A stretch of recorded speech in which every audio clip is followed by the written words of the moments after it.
I'm joined by Republican Senator Rand Paul, author of the new book, Deception, the Great COVID Cover-Up. Senator, great to speak to you again. It's been a while. Great to see you, Piers, and I'm glad you're uncensored now. I guess we can say anything we want, right? You can absolutely say whatever you want, and you will not be edited, Senator, so you fire away. I want to start. We've just been discussing on the show with Douglas Murray these protests, and in particular, a mass protest planned for London on Saturday, on Armistice Day, Veterans Day, of course, in America.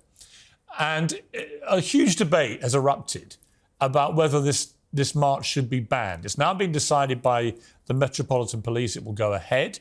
The organisers have said they won't go near the cenotaph. The Prime Minister, Rishi Sunak, has said he's very against this march, but he also understands that free speech means that they're entitled to do it, even if we find it distasteful. What do you think of this? You know, I think the answer to despicable speech or speech you disagree with is more speech. I think combating ugly things with better ideas and with useful arguments is much better than banning speech. Now, there are some parameters, though. I mean, you can't, in the United States, you can't say we're going to go shoot up a school or we're going to blow up a military base. There are things you can't say. But for the most part, if you're going to stand up and say, we think the Palestinians are deprived and in despair, and we think it's Israelis' fault. One, that's not anti-Semitism. That's a political point of view. It's a point of view I disagree with, but I would never want to censor it because that's not the kind of country I want to live in. And I already have complaints in my own country about censoring speech with regard to the ideas that I put forward in my book. Right. I'm going to come to that because you're right. I mean, I think a lot of censorship went on during the COVID pandemic. And I'm not entirely blameless myself, actually, in terms of the way I conducted that debate early on. Let me talk to you first about Israel and this war with Hamas. A lot of debate, again, about where the line is in terms of proportionality. Do you think there is a line in terms of Israel's response?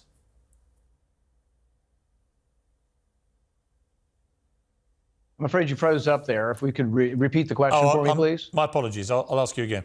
Let me start by asking you about Israel and this war with Hamas.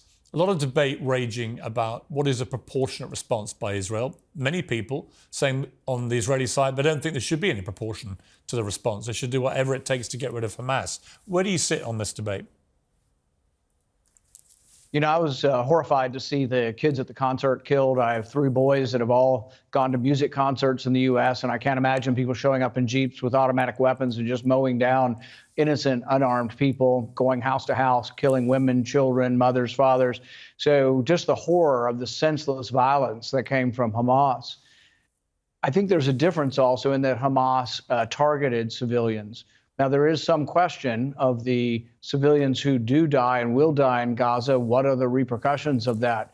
I don't fault Israel for saying we've got to wipe out this menace, Hamas, and we can't live this way with them killing our civilians. I don't in any way condemn that.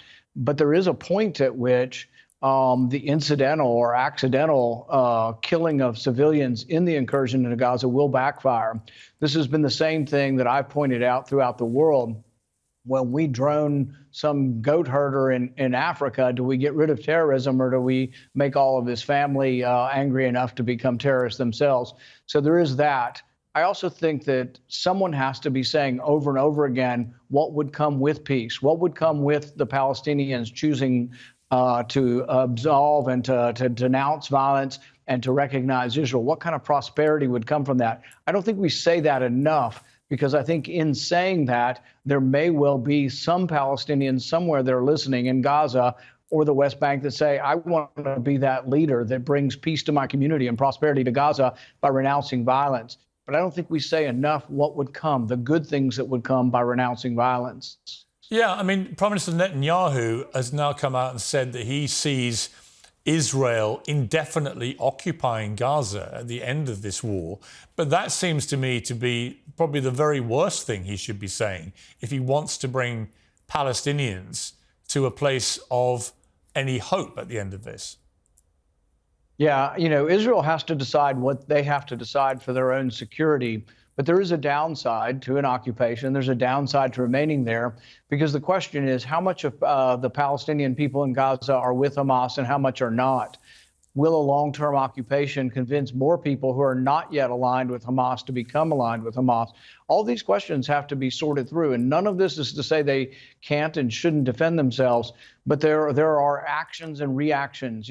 For every action, there's a reaction, and so you have to think these things through. And I think while that's going on, still someone needs to be dangling the carrot of, if they were to renounce violence in Gaza, think of all the Gulf sheikdoms around them, Saudi Arabia and all the very wealthy countries that could help them, but they've been prevented from helping them because the worry is that there'll be missiles and bombs and they shoot missiles into Israel. If that could stop and there could be a legitimate authority in Gaza, I think the possibility for prosperity way, unimaginably beyond where we are now, and to get rid of the despair and poverty would be something that maybe we can find reasonable people that will appeal to.